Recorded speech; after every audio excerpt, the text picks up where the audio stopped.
Nafarrotik Arabara egingo dugu jauzi. Hemen beste bi gonbidatu ditugu, Iñaki Martínez de Luna, Pérez de Arriba, Gasteiztarra bera, euskal soziologoa, eta egun Euskaltzaindiaren sustapen batzordeko kidea eta euskararen bizi berritzea Araban proiektuko koordinatzailea da. Soziologian doktore eta da Deusto Unibertsitatean, eta ia 40 urte eman ditu ikerketak zuzentzen bai. Batetik, euskara bizi berritzeko prozesuaren ezagutza zientifikoan sakontzeko, eta bestetik, euskal gizarte errealitatea aztertzeko. Eta ikerketa horiek erakunde hauetan garatu ditu. Eusko ikaskuntzan, Euskaltzaindian, Eusko Jaurlaritzaren prospekzio soziologikoko kabinetean, Euskal Herriko Unibertsitatean, edo soziolinguistika klusterrean. Zer esan, Iñakik ere foru aldundiaren, berak jaso izan dituela sari dexente, bai. Gaur gurekin izango da, eta berarekin batera, beste arabar bat, Gasteiztartzat daukaguna behintzat, nik gaur jakin dut, eta onartu behar dut, Irate Iziar Mainabeitia Oñatin jaio zela. Ni beti da nik Gasteizen ikusi, eta pentsatzen nuen hangoa zela, baina behitu, ze gauzak ikasten diren. Bera historian lizentziatua da, EHUn, Euskal Kulturgintzaren transmisioan aditu tituloa du Mondragon Unibertsitatean, eta hizkuntza plangintzako espezialista tituloa ere bai Euskal Herriko Unibertsitatean. UEUko arduradun akademikoa, Taupa Euskaltzaleen mugimenduko lehendakaria eta Euskaltzaindiaren sustapen batzordeko kidea eta euskararen bizi berritzea Araba proiektuko kidea ere bada. Euskara bizi berritze Araban, hau EBA bezala, aipatu genuen atzo ere, hemen Joseba Koldo Pérez de Heredia Arabako Foru Aldundiko Euskara Zerbitzu zuzendariak alan ere aipatu zuen, eta EBA proiektua, Euskaltzaindiko sustapen batzordearen proiektua da, kaixo, egunon. Ze gauza den sentitzea hemen presentzia bat, Normalean nire papera hori da, baina. Eta, Arabako Foru Aldundiaren diru laguntza ere jasotzen du, nik gehiago ez dut esango, zuena da oholtza, eta nahi duzuenean gogotsu zuek entzuteko. Ongi etorriak. Txalo bat bera intzat igual, ere bai, ez? Mila esker. Ganuen esan tente egiteko. Eserita, ez? Edo zer. Bestela, nahi duzuna. Nik txuleta karri dut por si akaso, urduri jartzen ez, eta gero gauzak astu egiten zaizkit. Egun hon, eta mila esker saio honetara parte izategatik, saio honetan. Proiektu hau, izena egin bezala, euskararen bizi berritzea, Araban nolakoa den, nolako bidea egin duen proiektu lan hildo horrek. Eta bertan agertzen garen bi pertsonak talde eragileko kideak gara, eta talde hori osatzen dute beste lau lagunek, ezta? Roberto González Viñasprek, Iban Ruiz de Gaunak, Iñaki Lazkanok eta Jokin Larrañagak. Eta, lantaldean oso harreman hurbila daukagu, lagun giroan ari gara eta gogotsu. Eta ebaren, esan genuen, tente egingo genuela, eta ni erosago ibiltzen naiz. Ebaren abiapuntua eta oinarriak. Araban, aurreko mendearen 60ko hamarkadan ahalegin handia hasi zen egiten euskararen alde, ezta? Eta han egindako tarte horretatik aurrera egindako ahalegin guztia memorian galdu ez dadin, esaten, eta hori guztia urte batzu pasata non geldituko da. Eta, horregatik gogo horiek eta bizipen horiek berreskuratzeko, mantentzeko, bizirik iraun dezaten, helburu hauekin sortu genuen EBA proiektua, ezta? Gizarteari helaraztea, garai hartan eta hortik aurrera egindakoa, gerora ere transmititzea, helburu hezitzaile eta aktibatzaile batekin. Ez dadila izan bakarrik formatu artxibu zurrunean eta hotzean gelditzen den zerbait, baizik eta gizarteari transmititzeko, ezta? Eta horrela Euskarak Araban bizi berritzeko aukera handiagoak izango ditu, eta baita Euskaldun identitatea sendotzeko ere, ezta? Nolabait esateko Euskaldunak, herritarrak ahalduntzen laguntzeko. Hori non kokatzen da? Euskaltzaindiaren jakon sailean kokatzen da. Hor kidea gara Irati eta biok eta proposatu genuen proiektu hori, EBA proiektua Euskaltzaindiak aintzat hartzezan, ezta? Eta hemen kokatzen da, beste jagon sailaren beste proiektuen artean, Euskara bizi berritze Araban, ezta? EBAren nondik norakoak? Pasatu igual urrengo diapora, mesedez, Iñaki? Hortxe. Bai, bat atzera. Bat atzera, Iñaki, beste bat. Bai. Txon, esan nahi dut. Atzera. Hori, Hortxe, bai. Igual hemendiko beto, bestela alde batetik bestera bili behar gara. Bai. Bueno, aurkezpenean ere aipatu da, Arabako Foru Aldundiaren babespean egindako jorratzen dugun proiektu ere bada, Euskaltzaindian kokatua, eta Arabako Foru Aldundiarekin adostua da. 2023tik hasieratik ja ikusi genuen Arabako Foru Aldundiaren babesa behar genuela, baina batez ere ez soilik babes ekonomikoaketik, noski olako proiektuek badakizue, gauza duinak eta tajuzkoak egiteko diru laguntzak ere behar direla, baina batez ere presentzia eta identifikazioagatik. Guretzat importantea da esatea, proiektu hau Arabatik Arabari buruz eta Arabarrentzat eginda dagoela bereziki. Orduan, horren danari gorputza ematen diona Arabako Foru Aldundia bera ere bada. Ez orduan, ikusiko duzuek gaurko kontakizun honetan nola gure proiektura joan garen gure lagunak eta aliatuak ere biltzen. Iñaki eta biok sustapen batzordetik hasi, Euskaltzaindia, Arabako Foru Aldundia, orduan, importantea dalako hori, Arabatik sortutakoa dela. Noski, ikasi dugu eta ikasen joango gara, Euskal Herri osoan egiten diren gainontzeko proiektuetatik ere bai, ez? Pasatu, please. Torregatik, Araban proiektu honi lurreratzen laguntzen gaituen banaketa geografikoa kuadrillak dira. Arabako kuadrillak badakizue, nola eskualdeetan banatuta dago Araba, eta kuadrilletara iristeko ezinbestekoa izan da Arabako Foru Aldundiaren bidaidetza hori, ez? Kuadrilletako euskara teknikariek lan handia egiten dutelako euskararen biziberritzearen prozesuan, baina ezinbestekoa da bereien laguntza lurralde bakoitzaren berezitasunak ezagutzen dituztelako. Bertoko euskalgintza, bertako egitasmoak, lekukoak, gero eguneroko lanerako ere, lekukoekin harremana grabazio lekuaren kudeak eta, hau da, teknikari bakoitza kuadrilla horren ekosistema ezagutzen du. Eta, gu joan algara kuadrilla batera, horri batera, eta hasi galdetzen, nortzuk ibili zarete euskararen biziberritzean, baina zero beto, kuadrillako teknikari horrek egunero beraiekin lanean dagoen horri galdetzea. Eta gainera,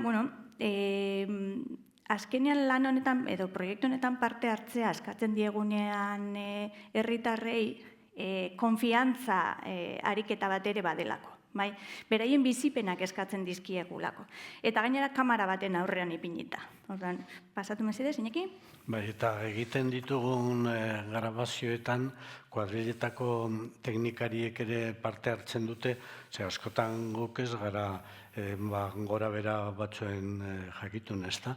Eta haiek justu halakoen inguruan galdetzeko gai eta dira, ezta? Hori. Bueno, orain arte, 2024an hasita, urte pare bat behar izan genituen honi forma emateko, eta hori orduan Gasteiz eta Gorbeialdean hasi genuen 24an.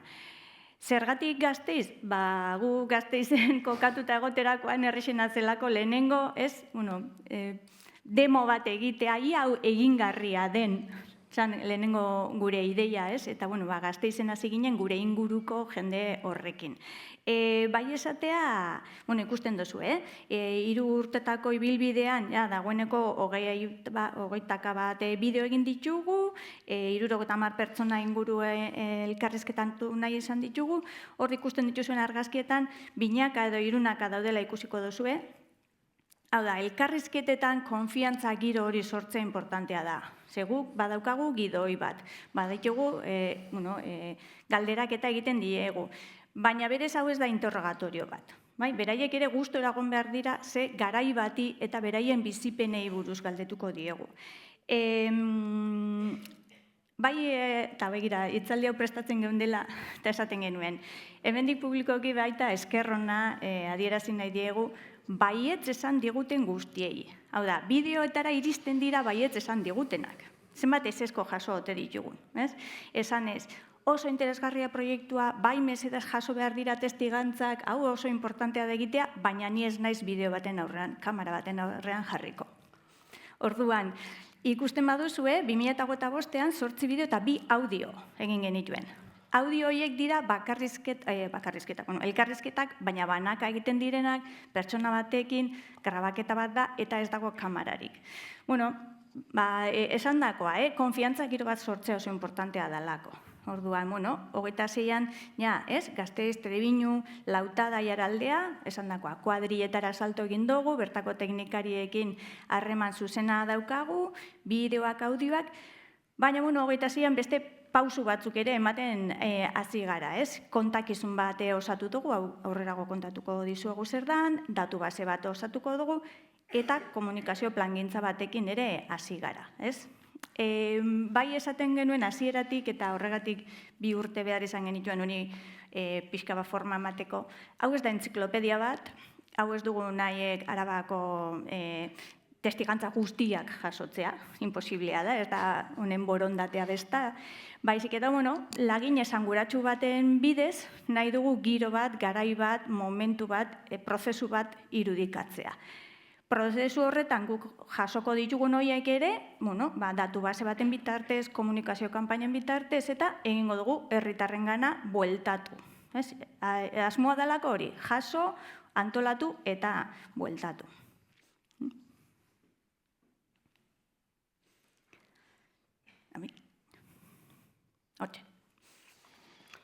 Eta nolako edukiak lantzen ditugu?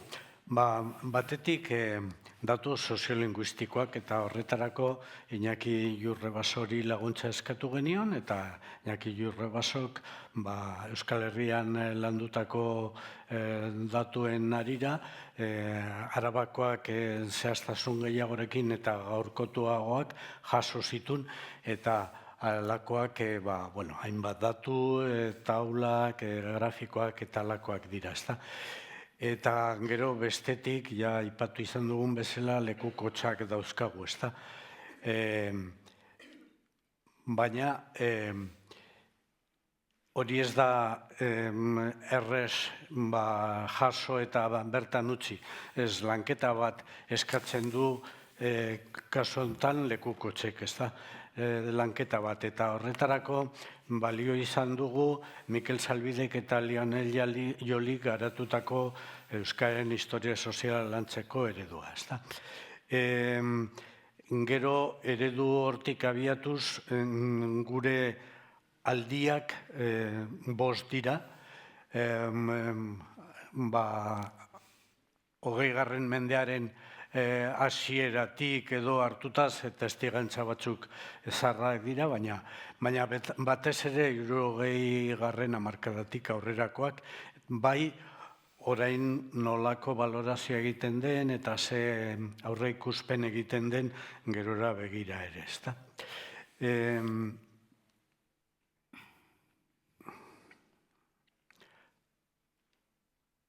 esango nuke, hauxe da Zalbidek eta Jolik landutako eskema grabaketen edukiak sailkatzeko, ez da? Eskerrezko indaude hizkuntza erabilera, gaitasuna, hizkuntzaren barne osaera, gizarte giroa eta iritzi jarrera eta jokaerak. Eta goitibera, maila diferentetan, deskriptiboa, txinetikoa, dinamikoa, prospektiboa, kontrastatiboa, preskriptiboa, oso zurruna, oso betea, normalean, grabazioen edukiei erreparatzen diogu, aber non zeren arabera kokatu eta holan, ez da? Eta grabazio gehienetan utxune asko gelditzen dira, hau oso zorrotza eta zabala da, ez da? Baina badauzkagu beste eduki batzuk ere. Audiograbazioak, lehen iratik aipatu bezala, eta dokumentazioa. Demagun ikastola baten sorrera, aberak tarik ote dagoen, material hori denborarekin galdu egiten da. Batek dauka bere ganbaran gordeta, besteak bulego batean ez dakinun, eta pena da, horrera begira, informazio hori historikoa da, ez da? Eta material grafikoa ere, batzutan, kalean jartzen diren afitxo horietakoak eta alakoak, ez da, importanteak ere, azkenean garaiz garai bilakaera badaukate eta zea diferenteak adierazten dituzte. Helburua artxibo sistematiko bat ondo osatzea profesionalen laguntzarekin eta gero hasita gara prozesu hortan, gero testigantzen eta zea dokumentazio horrekin guztiarekin soziolinguistika ikertzailentzat ere erabelgarriak izan daitezen. Aurreko astean izan genuen gral baten proiektuaren aurkezpena honi lotua, ez da, adibidez. Eta, irakarle batzukin izan ditugu harremanak, gral eta mal eta alako proiektutan, ze askotan ikasleek ez dakite zeri heldu, eta irakasleek ere ez dakite zer eskaini edo proposatu. Eta material hauek ikerlarien eskutan egonda, sakondu daitezke alako edukietan, ez da? Pasatu. Bueno, hasieratik hasi ginenean elkarrizketak biltzen eta jendearekin hitz egiten, eta hori oso argi geneukan, honek zabalkunde bat beharko duela, ez? Esandakoa, helburua delako jaso, antolatu eta herritarren esku ipini. Ikerlariak edo interesa daukan edonoren esku.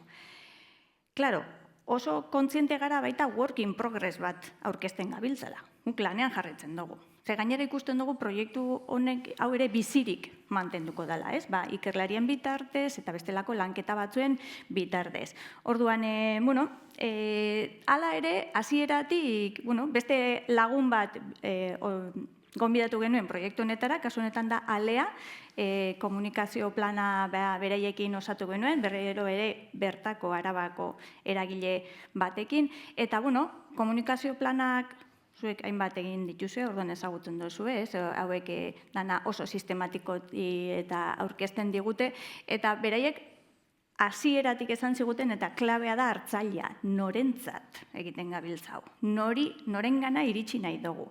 Horren arabera, produktu, gauza, ezberdin, aurkezpen, material ezberdinak sortu beharko ditugulako, ez? Halako gauzekin, batez ere, eta hasieran aipatu duena Iñakik, helburu hezitzaile bat daukalako baita, helburu aldarrikatzaile bat baita, eta, justizia linguistikoarekin lotura eginez, bada baita, memoria horren berreskuratze horrekin, injustizia horiek azalaratu, eta, nola bizi berritzearen bitartez, Araban zelan egin den horri buelta emateko. Orduan, komunikazioaren aldetik beti polita da, aurkeztea, batez ere gu emozionatu egiten garelako, eta orduan edozein hitzaldi eta aurkezpenetan ondo, baina gauzak ondo egin behar dira benetan emaitza batzuk lortzeko. Orduan, work in progress, poliki, bagoaz honetan, material ezberdinak sortzen, pasatu mesedez? Bai, zentzu hortan eskertzekoa da jardunaldia hauetara kombinatu izan, ezta? Ze, bueno, zabaltzeko bide garrantzitsua data. Eta honetan ere, hasi gara aurkezpen txiki batzuk egiten, hauek ere gure sarean, aldundiaren bitartez edo teknikariaren bitartez, Araian, Agurainen, talde txikiak, Euskara elkarte batzuk kideekin hitz egin, eta Agurainen ara hurbildu ginen. Inakik ere konexio asko dituenez Araban, edo zen da, nahikoa da jaietan, naizu, egingo dugu aurkezpen bat Araian, olakoak, ez? Nahiko modu informalean, guk ere temperatura hartzeko honi. Ia, ze feedback jasotzen dugun. Ia, guk lan honekin esan dagoa emozionatzen gara, baina ia, kontatzen dugunean ze jasotzen dugun. Orduan, aldundiarekin ere egin dugu aurkezpena, Arabako ordezkaritzan, Euskaltzaindiaren Arabako ordezkaritzan, Olabide ikastolan, udaltopen, eta hola gero badakizu ez, holakoetatik betik iristen da, etorriko zinak gure herrira, ingo zenuke, orduan, guretzat, hau, plazerra da, batez ere gero feedback oso politak jasotzen ditugulako. Jenteak betik bai, beharrezkoa da, bai egin behar da, eta gainera pizten da, memoria hori piztu egiten da, eta norbaiteri kontatzen diozunean, da norbait horrek zu entzuten zaituenean, sortzen dira lotura oso politak. Baina aldi berean, ziginenean uniforma ematen eta batez ere komunikazioaren ikuspegitik, aleakoek esaten ziguten galdera nagusi bat, zer kontatuko dugu? Zer da kontatu nahi duguna? Guk abiatu genuen hau testigantza jasotzeko, ideia horrekin, ideia zitzaile batekin, baina komunikazioera salto egiten duzunean, konturatzen zara errelato bat behar duzula, kontakizun bat. Orduan, horretan ere, aurten hasi gara, eta honi ere, forma eman nahi izan diogu, ez azteko, nunbaitetik azteko heldu leku batzutatik, markoa, Euskararen historia soziala, inakik esan duen bezala, sistematizatzen laguntzen digulako, ez bakarrik kategoriak egiten, baina baita ulertzeko zer egiten gabiltzan. Orduan, historia soziala, Euskaltzaindiak metodologia moduan finkatu duena, batzordeak berak esaten du disiplina arteko metodologia bat dela. Historia hartzen du oinarri moduan, baina hizkuntzalaritza, soziologia, soziolinguistika, atal eta arlo ezberdinak biltzen ditu. Batzordean Euskararen historia sozialaren batzordearen hasierako txostenetan eta Joseba Intxaustik berak oso argi esaten du. Hau ez da lan entziklopediko bat, baizik eta mugatu egin behar dela. Mugatu egin behar da, denboran, mugatu egin behar da, egindako elkarrizketetan, mugatu egin behar da jasotzen dugun horrekin. Orduan, mugarri batzuk ere ipini ditugu, adibidez, kronologia labur bat. 60-70 hamarkadak eta batez ere Gasteiz. Hau zergatik, testigantza gehienak ere entzuterakoan garai hori da irudikatzen digutena. Testigantzak hartzeko orduan ere, irizpide batzuk jarri genituen, adina, generoa, jatorria, ibilbidea hori, eta orduan beraiekin elkarrizketetan hasten ginenean, denak ona bueltatzen ziren. Hemendik abiatzen zuten beraien Euskararen biziberritze hori. Nola bereiek euskaldundu ziren, nola Gasteiz euskalduna bihurtu zen, nola Arabara nola edatzen ziren proiektu eta egitasmo horiek, orduan, eta gero, bibliografiaren bitartez testu inguruari ere erreparatu diogu. Ez gara lehenengoak, eskerrak, honi erreparatu diogunak eta ez da azkenak, besta, egon dira lan batzuk eta badabiltza lan batzuk egiten, Araban euskarak izan duen ibilbide horren inguruan, orduan, hoien gana ere jo dugu, testu inguru bat izateko. Baina egia da gure proiektuaren oinarria testigantzak direla, protagonisten ahotsak. Eta benetan oso aberasgarria da, guri personalki honek ematen digu bizipoza, eta honetan egoteko, eta mezuei aurkezteko bizipoza, baina egia da, behin kontakizun batekin, jantzi egiten duzunean, konturatzen zara, adibidez, justizia linguistiko ariketa bat egiten zabiltzala. Hasieran ez genuen hortik abiatu, baina, testigantzek injustizia linguistiko batzuk irudikatzen dizkizunean, zuk ere, kontzientzia hori hartzen dozu. Orduan, ariketa polita da, baina gure esperientzia da, eta ez dakik gero dinamikan eta igual zuekin elkarrizketa izateko aukera izango dugu, baina kontakizun bat, relato bat behar du, honek guztiak, batez ere komunikatzeko, baina zentzua emateko egiten gabiltzan horri ere bai. Bai, kontakizun horren ardura nagusia Iratik hartu zuen bere gain, eta bera dabil hori lideratzen, ezta? Eta kontakizuna oraindik ez dago egunera igota, bai daudela lehen aipatutako datu soziodemografiko linguistikoak, eta baita kontakizunak. Azken grabaketak oraindik ez, lanketa eskatzen dutelako, baina ja Euskaltzaindiaren webgunea ikusgai daude batez ere bi material mota horiek, ezta? Bai, hori, lehen esan dagoa, work in progress, lanean jarraitzen duguna, poliki-poliki, gu ere voluntarioak gara, eta aldugun neurrian denbora dedikatzen diogu honi, kontakizuna neunabil redaktatzen, baina taldean bitartea errepasatzen dugu eta berez hau proiektuaren kontakizun bat izango da, eta material didaktikoa izan da beste oinarrietako bat, esan dugun hasieran, helburu hezitzaile bat dauka. Eta, hasieratik markatu genituen gazteak, nahi dugu gazteengana iristea. Batez ere, kontzientzia honen kontakizuna bereiengana iristeko, eta, Arabako euskaldun arrotasun hori ere elikatzeko, nolabait. Orduan, material didaktikoa, badakizu oso material espezifikoa da, eta hau espezialistekin egin behar da. Eta ezinak ez gara hezitzaileak, ez gara pedagogoak, orduan honetan ere lagunen gara jo dugu, kasu honetan Olabide ikastolakoekin hitz egin dugu, hauek ere gertu ditugulako, eta egin duguna da berdina, gure proiektu aurkeztu, esan, hau jasotzen gabiltza, helburu hau daukagu, zuen laguntza behar dugu, hori bihurtzeko materiala, eta ia, nola gero zabaldu eta hori ikusiko dugu bereiekin. Orduan, ibilbide oso polita egiten dabil proiektua, eragile ezberdinengana iristea albidetzen digulako, ezta? Eta orain bukatzear gaudela edo grabazio labur bati ekingo diogu. Grabazio hortan txertatzen diren zatiak hainbat grabaketa diferentetako zatiak aukeraketak dira, ezta? Orduan, gero antolatuta daude hildo progresibo batean, zer kontatzen diguzu horretaz? Honekin bai esateko, eta amaitzeko, azkenean, hori asko hitz egiten gabiltza proiektuari buruz, baina benetan proiektu honetako gauza politena da testigatzak entzutea. Ikustea, entzutea eta gozatzea beraiekin. Iñakik esan duena, webgunean daudenak dira, laburtuta daude, ez ditugu grabaketa osoak ipintzen, 2 orduko grabaketak direlako, hori ikerlariren batek eskatu ezkero, bere esku utziko genuke, baina webgunean dagoena hautaketa bat da, eta dago antolatuta Euskararen historia sozialaren matriz horren inguruan.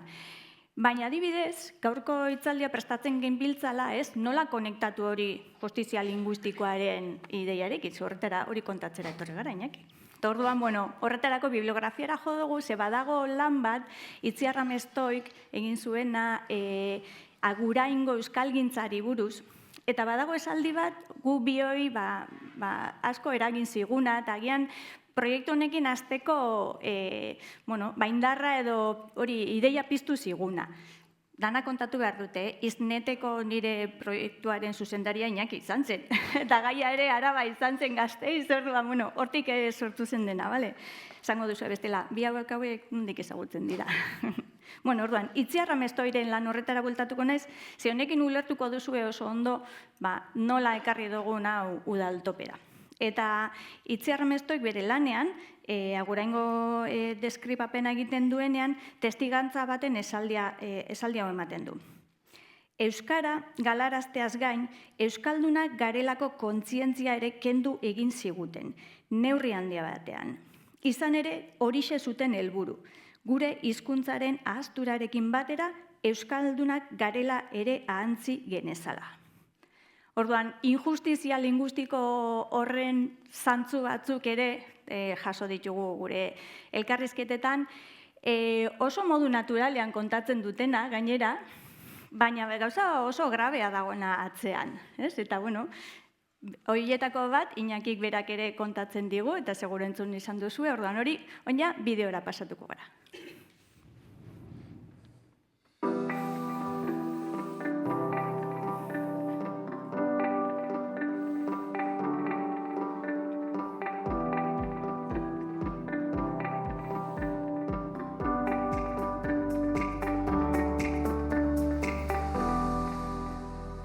Ni konturatu nintzen, que nire herria, Eari, era euskaldun, y que una vez fue también a bailar a Urbina, a las fiestas de Urbina, con unas amigas en el tren, en el Vasco Navarro, y todos los mozos allí les hablaban en vasco, o sea, el euskera no existía para nada. Pues yo me di cuenta que mi pueblo era euskaldun, que los que habíamos perdido el euskera éramos los habitantes, a pesar de los apellidos y a pesar de todo. No obstante, todavía se conservan igual más de 100 palabras que son claramente euskera y que se emplean. Y pues eso me movió a mí pues para coger y para interesarme por este tema. Yo, claro, era muy pequeño, yo tenía 9, 10 años. Bost bat urte nitula, aitarekin pasean igande batean, da avioneta txiki batetik bota zituzten papertxo batzuk hartu nituen, eta nibanekin zerbait irakurtzen, da erderaz bai, baina beste aldetik, eta galdetu nion aitari. Eta hau zer da, eta esan zian, eso es vascuence, lo que se habla en Gipuzkoa y Bizkaia. Eta, bueno, hori zen deskubrimenduan niretzat, ez da? Inguruan beti egoten zan halako bat, el basko ditzen ziotena, ez daki nondik Bizkaitik edo Gipuzkoatik etorria eta euskaraz egiten zuena, baina bestelako kontaturik ez genuen euskarakin. Baina benetan ez nuen inolako kontzientziarik euskararekiko, eta etzean ere etzen hitz egiten horretaz. Nire kasua esaterako, klase batean hasitako Galiziatik etorritako mutil batek esan zidan, ze Josu, ez duzu euskara ikasiko? Eta nire erantzuna izan zen, zertarako? Ez dakit zergatik, ez sortu zen gogo hori, euskara ikasteko, edo lehen ezin zenez egin eta etxean entzuten genuen hori ezetz, eta nik gogoratzen dut, hazen nintzenean, etxean ere esaten ziaten, baino, ezetz hori ez, nola buruatzen zitzaidan hiri hori ikastea, ez? Bai, Guardia Zibilek etortzen ziren ikastolara. Ikastolara? Bai. Ikastera ez, ez da? Ez. Aber zer zan, eta, bueno, erantzune izatezan, katekesi bat, eta, bueno, ero, betidanik atentzioa deitu diana, zenbat neska eta zenbat mutil. Hori galdetze zuten, eta, bueno. Egin eta, bueno, ni sartu nintzen, frankismo garaian zen, debekatuta zegoen euskeraz ikastea. Martxoaren 3 aurrerako garaia, hemen nik lotuta daukat hemen Gasteizen beste arlo askotan zegoen borbor horretan, ez? Baina hasierako urte haietan joten ginen ikasi nahi genulako. Euskeraz hitz egin nahi genulako, ez? Eza, ja, 70ean, nik uste dut hartzen dela kontzientzia euskeraren importantzia. Nik uste dut hori sortzen daia 70ean. Pentsatzen dut 70ak eta 80ak zirela, kriston militantzia euskararena. Izugarria. Holaxe, oneraino gure aurkezpena eskertu behar da lehen esan bezala zuei bertan izategatik, baita foru aldundiak hartu duen implikazioagatik. Ez bakarrik ekonomikoa, sentitzen gara babestuak eta lagunduak, ezta? Eta beste horren beste gertatu zaigu Euskaltzaindiaren baitan proiektua aurkeztu genuenean. Maila teknikotik hasita Euskaltzaindiaren maila guztietatik goraino igota, izugarrizko laguntza eta aldeko jarrera aurkitu ditugulako, ezta? Baita ere, proiektuaren berri edo zabaldu dugun leku guztietara, baita lekukotxak hartzerakoan edo baita aurkezpenak egiterakoan. Oso harrera ona alde guztietatik eta horrek elikatzen gaitu gustora eta gogotsu aurrera jarraitzeko. Hori da, mila esker zuen arretagatik eta orain, dinamikaren bitartez elkarrizketa hasiko dugu. Eskerrik asko. Iñaki. Bueno, bi ariketatxo egingo ditugu, bai, gai honen bueltan. Leheneko eskatuko dizuet zutitzeko Arabako, kuadriletako, aldundiko, udaletako teknikariei, mesedez, ez dakidalako non zaudeten. Hortxe zaudeten, bale. Ordezkaritza. Bale. Bueno, online ere batzuk bai, esango diago haiei ere erantzuteko online orduan. Araban egiten ari zareten, zuek ere bai ez, Iratik eta Iñaki kontatu digutenez, egiten ari zareten lan hori memoria, justizia eta erreparaziorako bidean egiten ari zareten lan handi gisa ikusten dugu, edo horrela uler daiteke ez. Gatazka edo arazo baten ondoren, horren parte izan direnen arteko harremanak hobetzeko eta berrera ikitzeko eta bizikidetza hobe bat izateko, hiru zutabe behar izaten dira ez, memoria egitea, justizia egiteko berdintasuna erdigunean jartzea eta erreparazio lan bat egitea. Atzo ere entzun genuen hori. Zuen inpresioa edo zuen iritzia zein da? Horrela sentitzen duzu egiten ari zaretena? Justizia ariketa gisa sentitzen duzue? Mikroak mesedez, eta ia...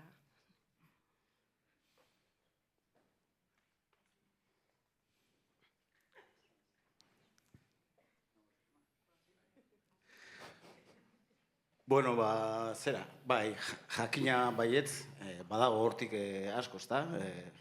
Mugitzen ditu emozioak honek, eta uste dut urte askotako hor arra, gordeta badagoela, kontxo ez dela egin, ez dela aitortu behar bezala, egin den ibilbidea, eta gainera lehen ezkutatu ere, lehen euskera, aquí nos habla euskera, hori beti entzun izan dugu, eta honek zelan ez, erantzuten dio hori, ez da? Gainera datuak, testigantzak, eta modu metodologia jakin batekin, eta aitortza egiteko modu bat.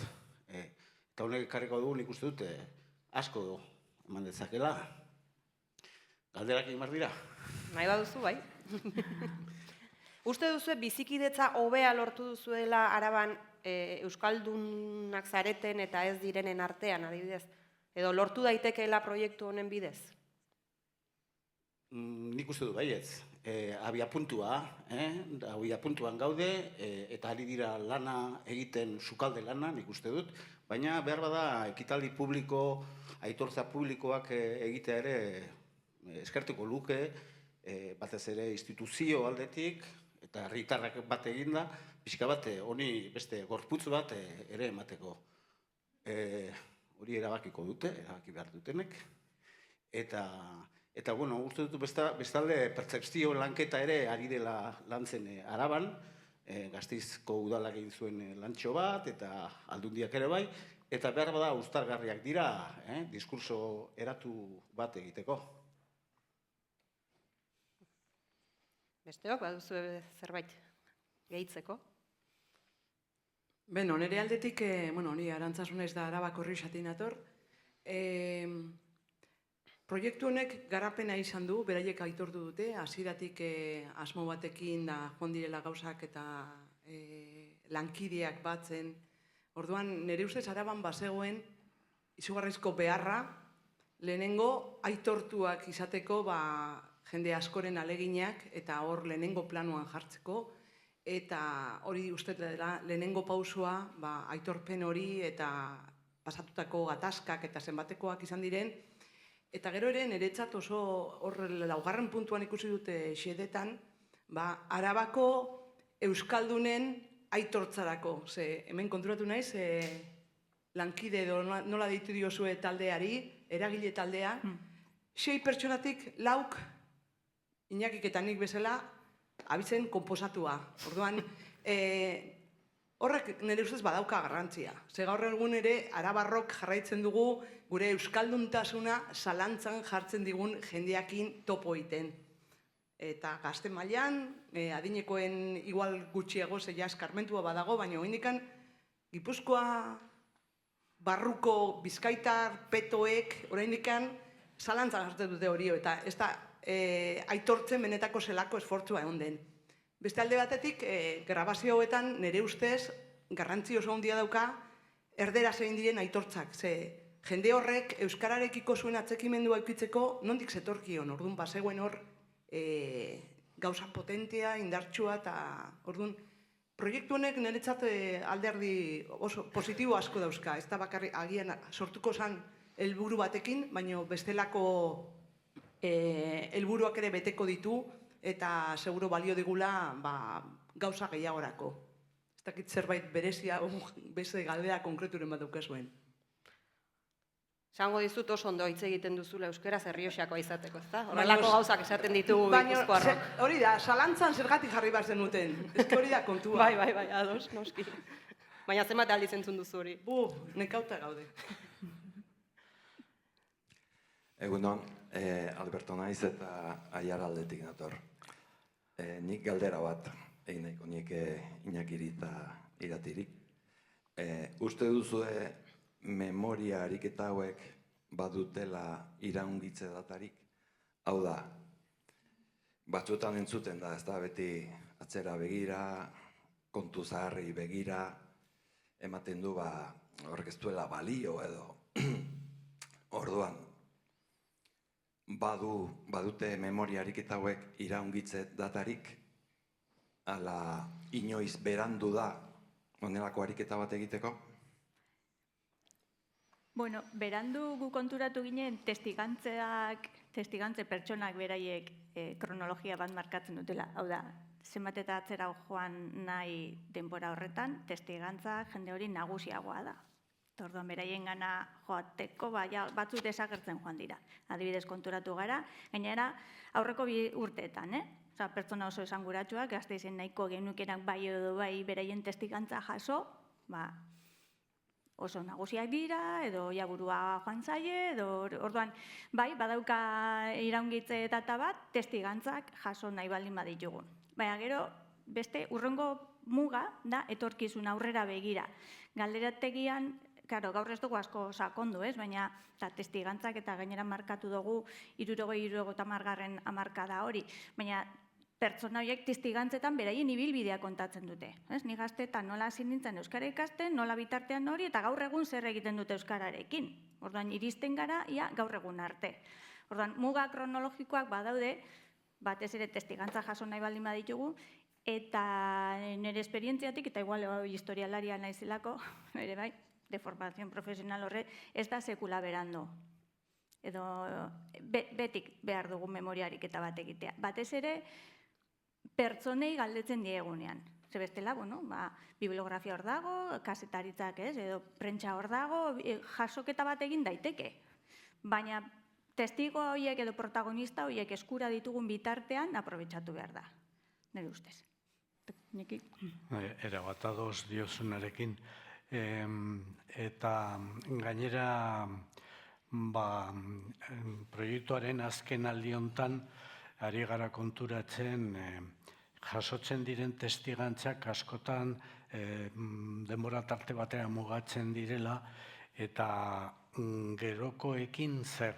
Hau da, 80 hamarkadan, mende honen lehenengo 2 hamarkadetan zer eta norantz. Eta horreko saioan batek oso ondo aipatu duen bezala, eskilera automatikoaren kontrako norantza goazen neurrian, beti egin beharko da ahalegin berezia hizkuntza gutxituko kidea garen aldetik. Orduan, testigantza jasotzen importantea da, ze gaur egun eta zabaltzen diren irakurketa pesimistekin batera, horietarako arrazoi batzuk badaude, baina aldi berean, horren beste azpimarratzen ez diren, gaur egun egiten diren ekimen eta potenteak eta baliotsuak. Nik adibide xume bezala beti jartzen dut, baina orain baino inoiz ez da horren beste kantari gazte euskaraz aritzen duena. Hori zerbait bada, ezta? Eta, bueno, testigantzak egongo dira, gu jasotzen ari garen garaietatik aurrera, eta egongo dira hemendik 10 urtera ere, eta horren premia beharrezkoa da. Unean nolako lana, nolako egokitzapenak, nolako irtenbideak bilatu diren. Oraingo egoeraren inguruan irakurketa pesimista egiten direnean, zabaltzen direnean, neurri batean, arrazoi osoarekin, neurri batean beti ere, ni beti jartzen dut neure buruari galdera bat, eta frankismo garaian baldintza hobeagotan ginen. Ez, eta aurrera egin genuen. Eta orain, kontrako baldintzak ditugolako ja amore eman behar dugu. Ez, irtenbideak bilatu behar ditugu. Eta halakoen testigantzak bilatu eta zabaltzea importantea izango da aurrerantzean ere. Ondo, mila esker Arabako teknikariei eta bigarren ariketa.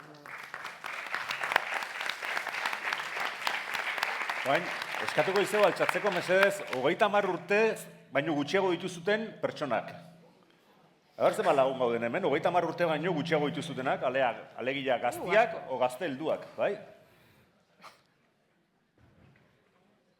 Ondo? Bueno, itzazoi emango izeu. Eta, bueno, hasteko galderatik nahiko nizueke, euskaren historia soziala aipatu dute, bai?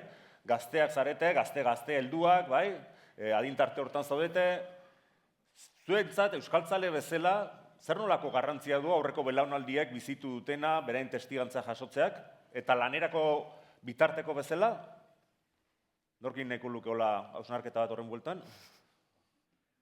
Zer sentsazio izan dituzute, gazte begiradatikan, entzun dezutenean, Araban egiten ari den lan hau? Bai, han hitza mesedez?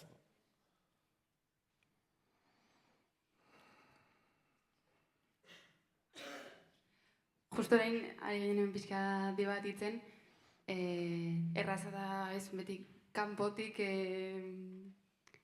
epaitza edo segituan zerbait esatea, jakin da kriston lana dagoela horratzean.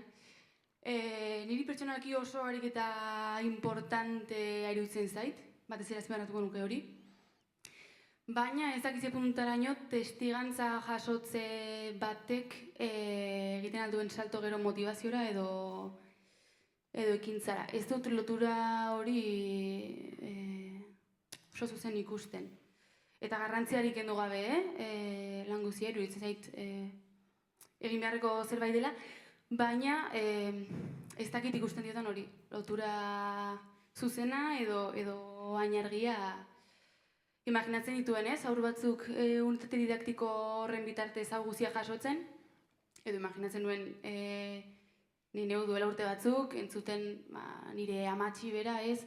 Esaten zepena ematen dion, berak euskaraz ez jakiteak, eta guk jakinda ere, behar bezain beste edo erabiltzen ez dugula ikusteak, niri pena hori transmititzen dit, eta ulertzen dut, eta errespetatzen dut, eta gordetzen dut bere mina eta bere bizipena hori guztiak nireak ere badirein batean, baina uste dut pena ez dela motivazio iturri bat. Orduan, iruzizait pixkat bide hori geratzen dela, ez dakit, zubiri gabe edo.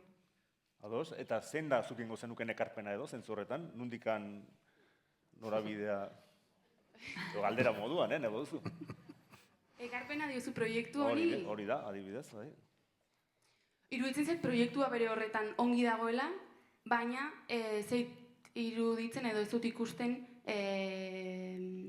bizi berritzearen funtzio horrekin lotura zuzena duenik. Ez nuke aldatuko, baina ez diot hasieran aipatu duten funtzio edo helburu hori oso argi ikusten. Oso ondo, eskerrik asko. Beste hautsen bat, badaukagu? Ni ametxek esandakoari gehituta, ze banator berarekin.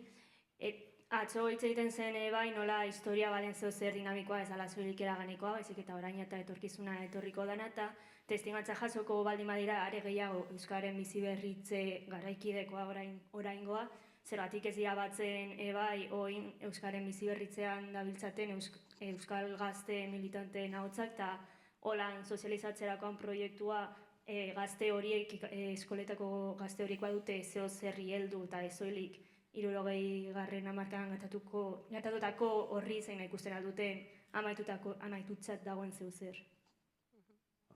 Osea, nahiko zenuketela, ari bat edo, ez? Proposatzen duzu zure kasuan, ez?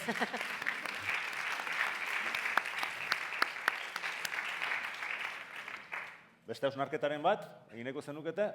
Edo galderaren bat. Galderaren bat, beraiei. Bale, eta orain zuek ari zarete egiten, bai, 60 urte gehiago dituzue, eta tokatu zaizue Euskararen historia soziala egitera, bai? Eta zaudete 2020-2030 hamarkada aztertzen ari zarete, bai? Erabilerarako faktoreak zeintzuk izan direla uste duzue, gazteen arteko erabilerarako faktoreak zeintzuk izan daitezke? Baduzue horren bueltako hausnarketaren bat? Pena ez.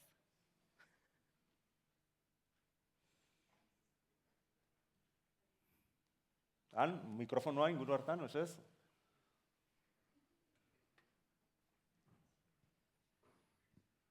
Bueno, nik pixkat ametxek eta zerak egin duten lerro beretik edo esango nuke, nahiko zinbestekoa dela igual horizontaltasunan kontzeptua edo bueno, pixkat bizi berritze edo sustapen hori berdinen arteko giro edo zirkuitu batetikan sortzia, ez? Iñaki eta Iratik aurkeztu duten horrek egin baten badaka alde hortatik, ez? Azkenean asko hitz egiten dalako militantzia eta bueno, suspertze giro horizontal baten inguruan, eta nik usten dut klabe hori gaur egun, bueno, testu ingurua ikaragarri aldatu bada ere, nik usten dut klabe esanguratxetako bat dala ere, ez? Bueno, hemendikan 60 urtera kokatuko bagera ere, bizta atzera bota eta esan jo, gu garai hartan, benetan nahi eta behar bat sentitzen genunok, ingenun esfortzu aktibo bat, nahi eta behar hori berdinon artean zabaltzeko. Iruditzen zaidalako askotan ere, esparru hontan ere, vertikaltasunak askotan, planteamendu vertikalak igual epe ertain edo luzera kontrako emaitzak ekarri aldizkigulako. Eta, askotan, ala beharrez, vertikaltasun horren bitartez lanin behar ezaten dugu, eta errealidadea da, baina, usten dut beste dimentsio hori ere ezinbestekoa dela kontuan hartzea. Eskerrik asko. Hausnarketan bat, egin nahiko zenukete zuek, bai? Bai, nik lehenengo eskertzea, Arabako gure kidei egindako ekarpenak, eta gero, begira, zuei baita, dinamika honetan, gazteak deitzea hori gustatu zait baita, eta labur esateko eta ez luzatzeko gehiegi, eta hori, baina ametxek egin duen refleksio horrekin oso kontziente gara. Ariketa honek, hau ez da izango automatikoki, derrepente Arabako euskaltzale guztiak piztea, kontzientzia pizte general bat osoatzea, eta danok derrepente mega euskaltzaleak bihurtzea. Oso argi daukagu, hori horrela ez du badakigu, ez duela gauzak horrela funtzionatzen, baina, ideia izan da gehiago Arantzazuk ekarri duen gai horretatik, Arabarrek bere burua aitortzea euskaldun gisa. Eta, guretzat, punto importante bada ezagutza. Ezagutu egin dena, ezagutu zer gertatzen den egin zena, ulertzeko gaur egun gertatzen dena. Ze, klaro, datu soziolinguistikoek esaten dute Araban, euskararen ezagutza, igo da, eta marabila bada, mirari bat bihurtu da. Ze gertatu da Araban, ez? Osea, hori ez da mirari bat, nondik etorri da. Hori, orduan, gaur egun gertatzen da bilena ulertzeko atzera begira ipintzea da, daukaguna herramienta ezagunena, edo igual, baina oso ados horizontaltasuna eta gaur egun gertatzen dabilen horrekin kontrastea etengabe izan behar dela. Orduan, bai, komunikazio kanpaina edo etapa horietan, hezkuntza eta hori, beste bada gazteak. Joango gara zuen gana. Hemen, gazteok, hurbiltzen garenean gazteen gana, ze gertatzen da, esaten da, badatoz, euren txosten eta batzordeekin. Hori be gertatzen zaigu, beste hizkuntza baten eta beste parametro batzetan lan egiten dugu, eta badaukagu ideia eta eskertzen ditugu ekarpen guztiak. Bai, gainera hemen jasotzen ditugun testigantzak ondo aipatu duzun bezala, giro jakin bateko testigantzak ziren. Gizartearen gehiengoa ez egoen alako dinemeketetan murgilduta, gaur egun gertatzen den bezala ere, ezta? Orduan, hori logikoa da, hori ulertu egin behar da. Hango testigantzak ez ziren gizarte osoaren planteamentuak. Eta gaur egun ere euskararen alde aleginak egiten ditugun guztiok, ez gara gehiengoa. Nik azken bolada honetan horrekin nabil tematuta, ezta? Ezagutza soziolinguistikoaren edapenarekin. Ulertu behar da munduko hizkuntzak, hizkuntza gutxituak, zergatiak, hori zabaldu, ez dela kasualitatez horrela suertatu, halako aberastasuna galduko balitz, zer galduko litzateken, keskatzen gara landaretxo xume bat desagertzear dagoelako, eta gu hemen euskara endemikoa den herri hontan ez ginateke keskatuko gure euskuntza galduko balitz, ezagutza horiek guztiak eta galdera horiek guztiak landu egin behar dira eta transmititu egin behar dira. Zaila da, komunikabideak eta komunikazio sistema osoak badakigu nola dauden gainezka. Beste informazio askotan txotxolokin. Baina hori da iristen zaiguna horregatik, importantea da zabaltze alegin handi bat egitea mota guztietan, ezta? Eta horretarako lehen iratik aipatu bezala komunikazio plaza. Gure erronka nagusietako da justu gaztengana nola iritsi. Zer transmititu? TikTok eta TikToken zer? 15 segunduko zer? Eta alakoak, ez da, hor alegin handia egin behar dugu, eta, ideiarik bururatzen bazaizue, gu eskertuta, alakoen premia badauzkagu, eta, jakina da, hainbat herritan, hainbat eremutan, lan egiten ari dela, eta oso ondo gainera, eta, nik uste Euskaldunen patua dela, polbora beinta berriz asmatzea, eta han egiten da, baina ez dugu horren berririk. Eta ez gara enteratzen, eta ezin dugu gurean aplikagarria ote den aztertzeko aukerarik. Orduan, gure arteko transmisioa, elkarlana, aholkularitza oso importantea da, gazteei begira ere. Ondo, eskerrik asko. Gaztei ere, zuei ere bai, eta kafe hartzea jongo, ez? Eskerrik asko.